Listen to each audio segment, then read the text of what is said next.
Alright guys, BLM here back with maybe the last episode of the Astro's Playroom playthrough. I mean, like, we only have this.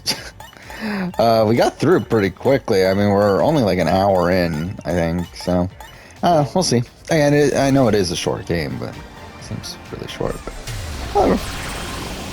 We finish it tonight. And then I guess next time I record, I mean, to be honest, it might be tomorrow morning.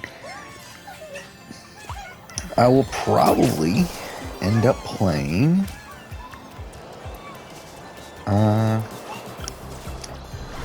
fuck, what game was I thinking of? Probably end up playing Hitman 3. Maybe. If not Hitman 3, then maybe even Hitman 1 and 2. I don't know exactly what I want to do there.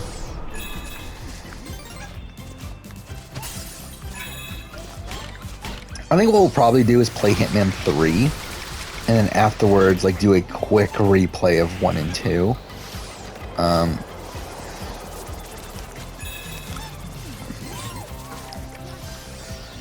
Because I kind of want to do a Hitman,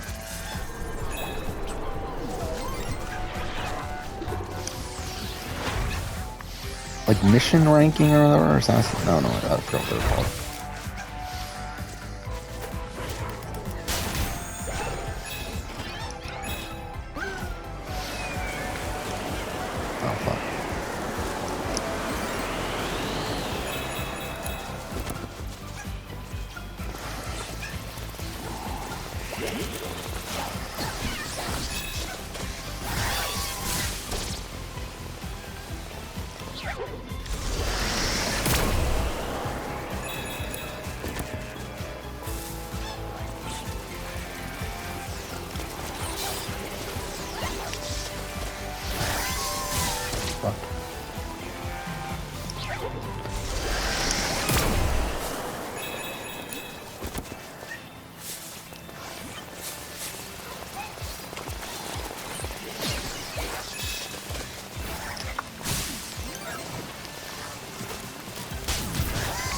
Oh fuck, what? That's some bullshit. Whatever. Oh, we should probably listen to RHAP because might as well. Right, so in the process of trying to figure that out, for me at least, I'm looking at things like how I guess we didn't kill him. How intentional was their gameplay?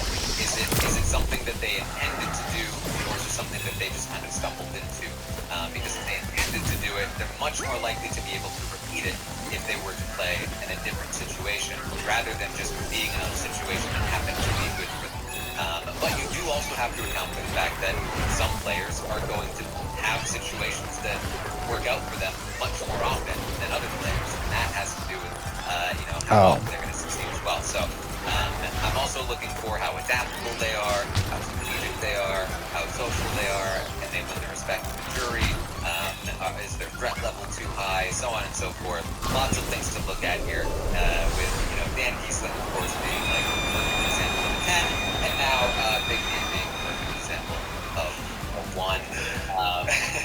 So, whoops, I spoiled one of them.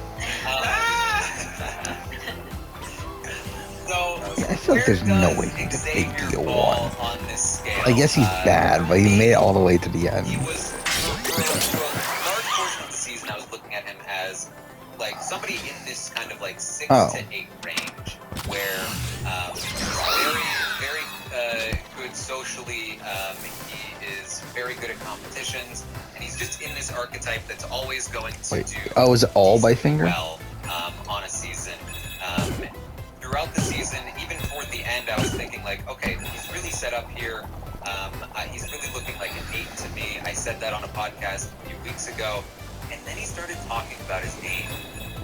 And he started telling me all kinds of things about what he thought was happening in the game, and it really revealed to me that his game was not intentional.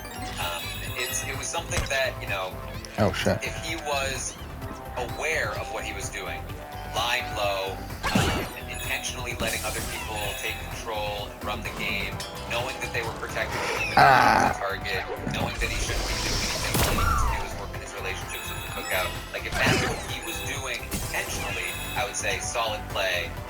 That to me is like a Steve Moses kind of game, No. where you know your weaknesses, you play within that, you do what you need to, because you're aware of what you need to do.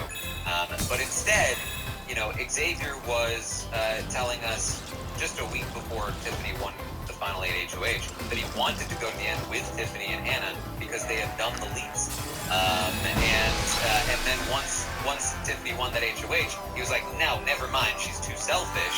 Instead of like, no, she's too big of a threat, it was she's too selfish. I don't want so that was to go there pointless. with her. And now, of course, he is now saying that she is she was a big threat. She has done a lot, but at the time he was not saying those things, Yeah. right? Yeah, like now he's saying the stuff that would make us be like, oh, okay, so he did know what was going on. Yeah. Like, well, it's a little bit late. That is something to account for, though, as well, because not everyone comes out of the house knowing that they need to start changing their tune a little bit. That's exactly the kind of player that he is, and that's what I appreciate about his game. So what I did for all of the players, and this might go too long if I go through every pro and con for each one, but I talked about pros and cons for each player, and for me, first and foremost for Xavier, he has bad reads throughout the game. He had bad reads on how other people felt about him. He had bad reads on what he was doing, what he was accomplishing. He rarely had an accurate view of where he actually stood in the house. And so that combined with his passive gameplay was just a very bad recipe for me, because in order to play passively, you need to know what's happening in order to know that you're safe to play passive. And so awareness is super key for that kind of game. And I didn't feel like it was there, especially once we got toward the end. And he also was not super effective at like actively convincing people to get what he wanted out of them. You know, in the times that he did succeed, it took a lot of work, and it wasn't always what was best for him. And then it get turned around on him, like when he got Hannah on the block and then couldn't convince them to not target her anymore. He barely was able to convince Big D to take out Island. Oh fuck! I didn't realize. Massively good for Big D's game. And the things that did work out for him weren't things that he actively went out of his way to persuade people to do. They were things that came to him. And so, for me, those are the sort of the cons of his game.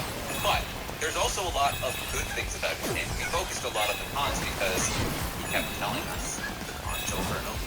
It's very frustrating.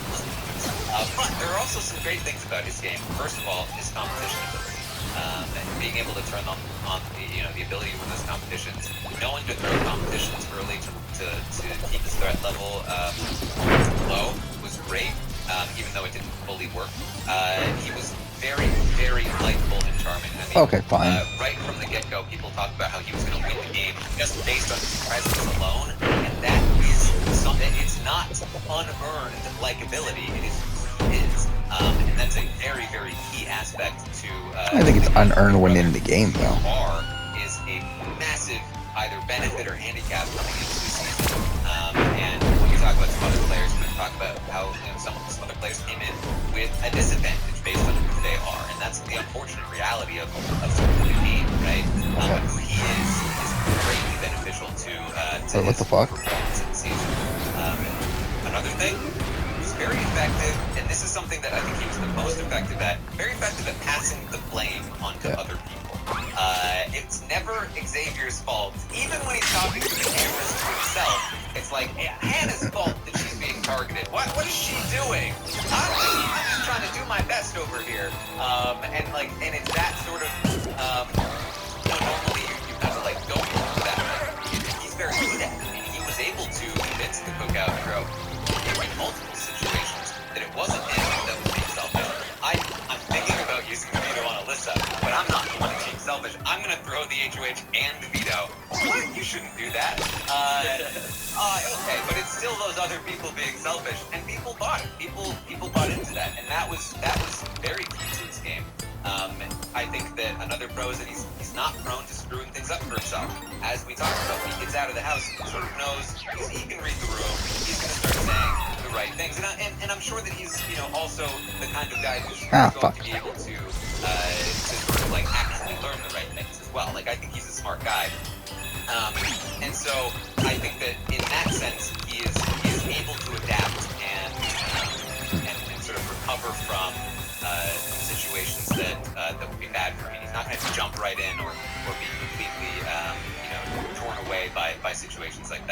And then the best thing about his game, I think, is that he really, and it's a combination of all of these things that gets to this point, but he's really, really able to inspire deep loyalty to him. Is this it?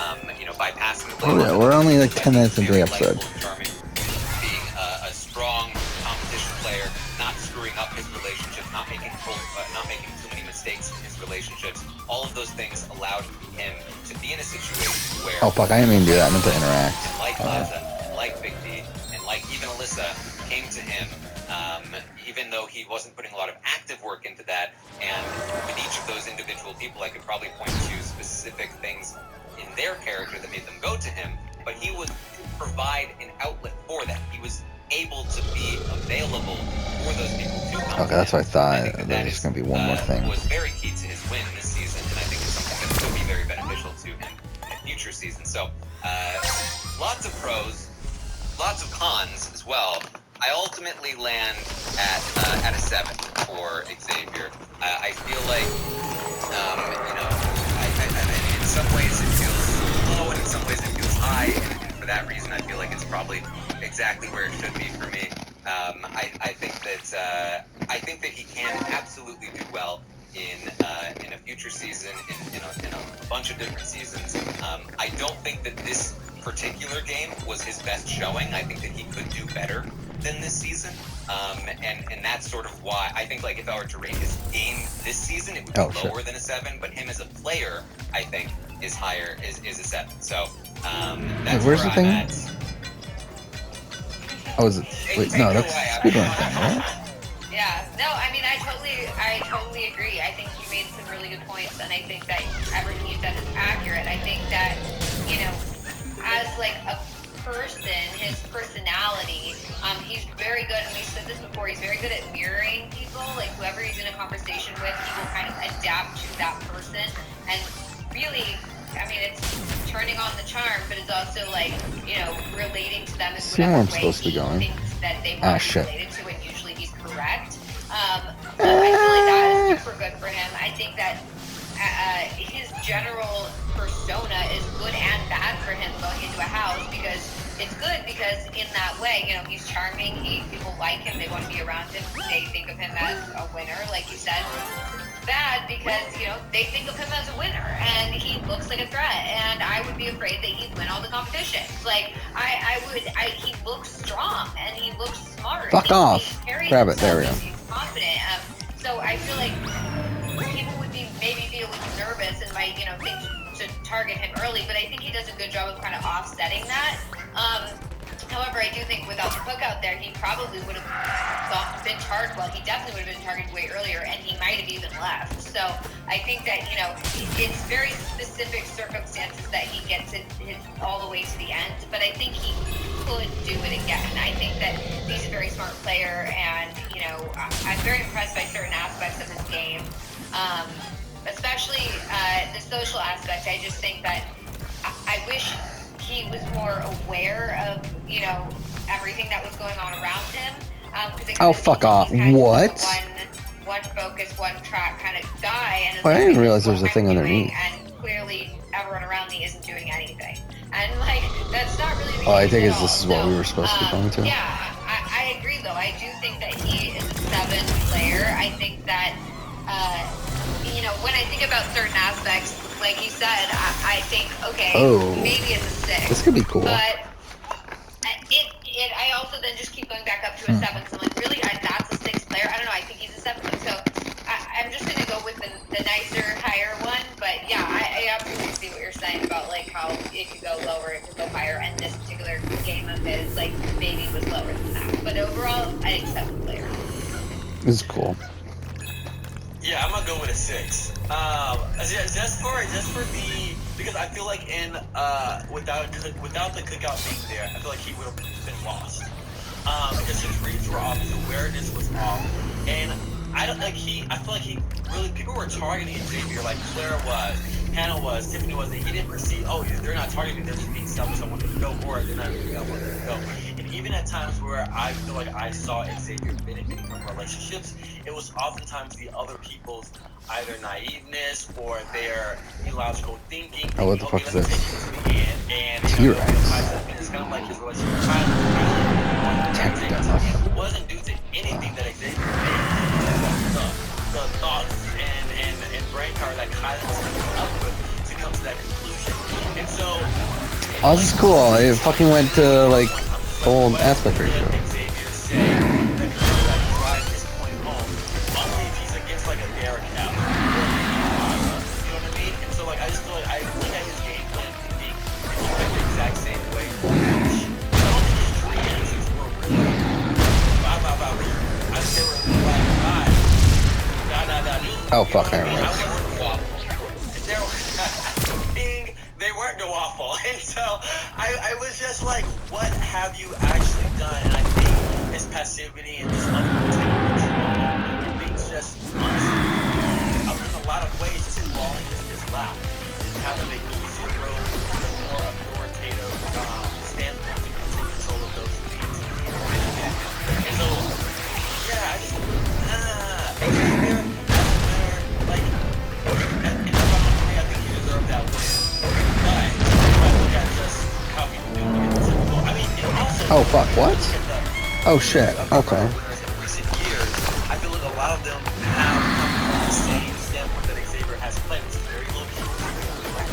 It's very like, I'm not looking too much. And I feel like that's a lot of some exceptions. But Like the last Jack, I wouldn't say that. I'm about to say Jackson was like I feel like PC. I feel like DC had 19 was a good analogy there. Josh, I don't think was super close. Josh wasn't only when he was also against Paul. Yeah, well, go back and figure it out. But and so I just feel like he falls into that he falls into that narrative. He is, yeah. He is to me in the Lisa, Drew, hated even that type of archetype of like just mostly just kind of chilling in like when we talked about that in our first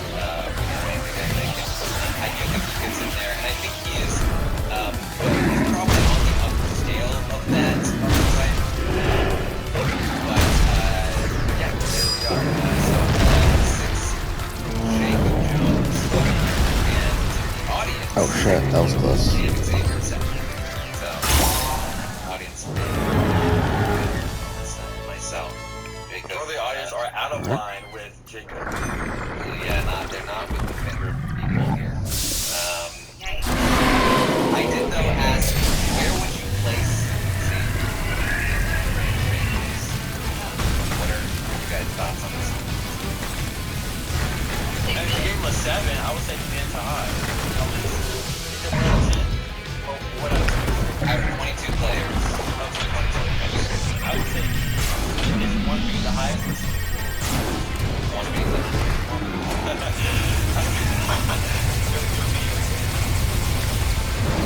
Yeah, I would say he'd be a mid-tier winner.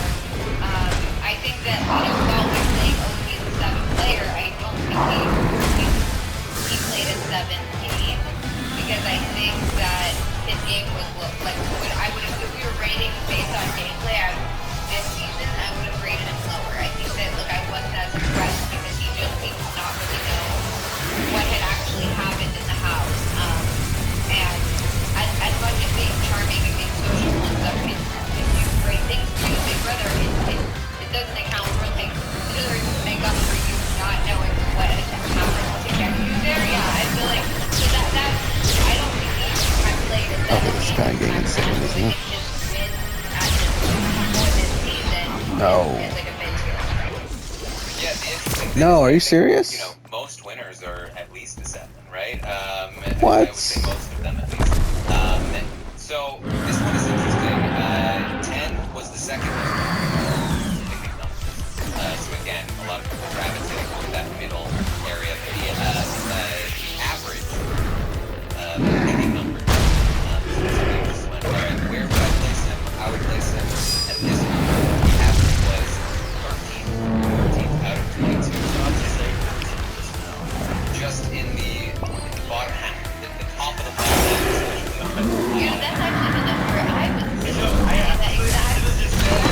No, are you fucking serious? I actually died there. How about this one then? Where does he fall when you actually look at all of the players and relate them all together? What do you think? I think I have him at 15, right?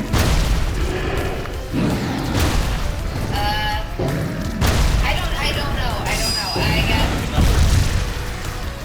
12. Okay, so Jacob, you're close in a way because 19.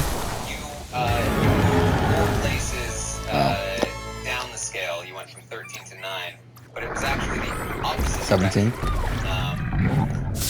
was actually 17. What? Wow, okay. Rated all players. Very surprising to me. Not only that it was again much lower than you were actually There's thinking. no way. That is wrong. That's wrong. I mean, on the one I just did, I put on where? I'm sorry, but there were a lot of bad 14. Like, I mean, there's no way. I mean, I feel like there was one of that ones, but there were also like more likable. Below him is Josh, A-Baller, AC, I don't know. Jackson. Wait, what? Who one's below him? What? Rachel Golden Age should be above him. I feel like people may have been rating based on, like, or like, ranking them based on, like, they like the experiences, like, whether they thought that they Yeah, were, that's like, ridiculous. I mean, it's hard to say. We can't truly know, but it does kind of feel that way when it's like, oh, we're putting Jackson way down the bottom. Like, as much as I don't love Jackson, like, I was surprised by the Jackson one. yeah, like, I think he played a good game. I don't, like, necessarily like him as a person, but I just think he played a good game, so, like, to put him all the way down to the bottom is kind of like, just, like, to spite him. I don't know. Alright, there. I also think it's wrong. I think there are Oh, fuck. We have one more. Jackson.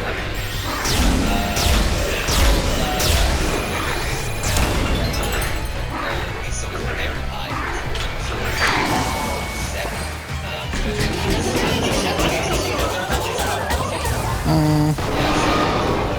Yeah, 7 is too high.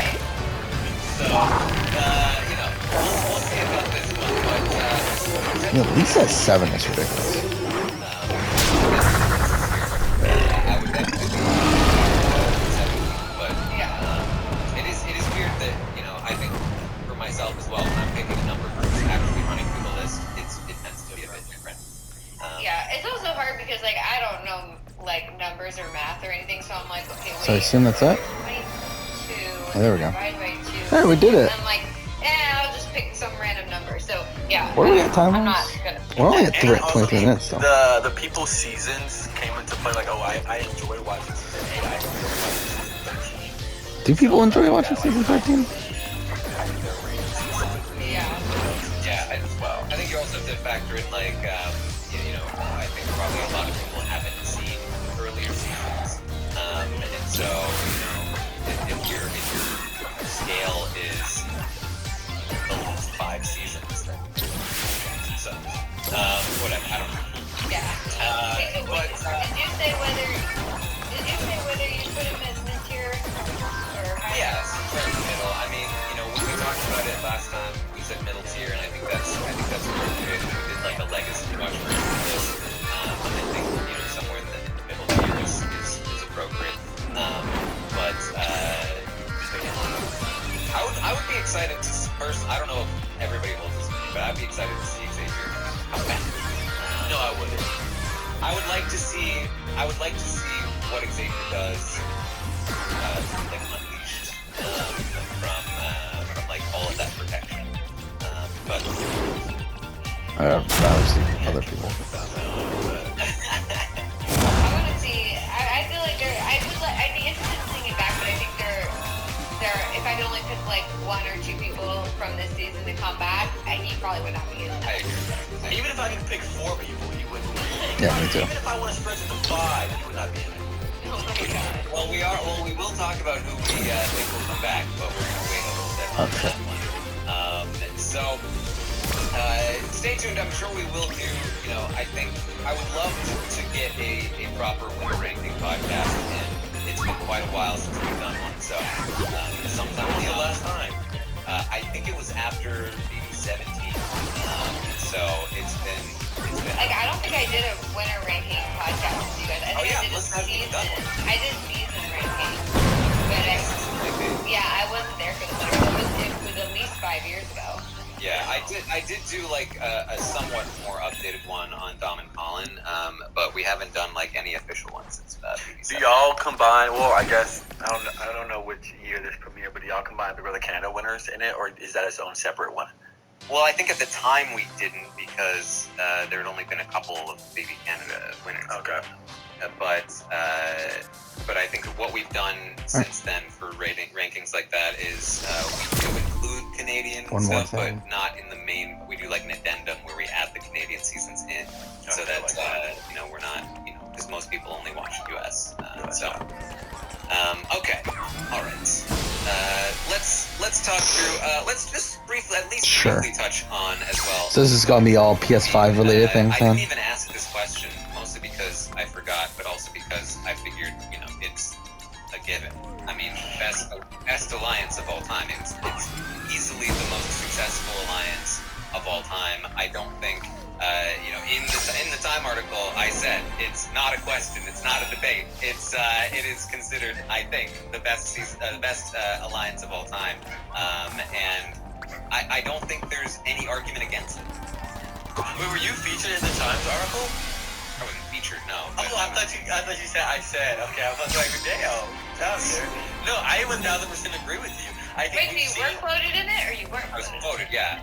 Oh, you quoted. were. Oh, well, no wonder Taryn is That's like why I propping knew this about Time article up. He's like, they're like, oh well, there just so happens to be an article in Time. You might want to check It's it out. definitely an artifact. Seen it? Have you seen it? You haven't seen Taryn it, have is you? so posh. She's so Wow. Okay. I'm gonna have to check that out. I haven't seen it. They reached out like weeks ago, and I was like, "This is amazing that like Time magazine is interested in the season." And it came. I retweeted it when it came out. I guess I talked to her for like a half hour, but I've got like 2 quotes in it. So damn. So you were featured in it. You was featured in it. I was featured to He's be. like, I'm not featured. I'm just featured. Like, featured? Would you call it a feature? I don't know. I was quoted.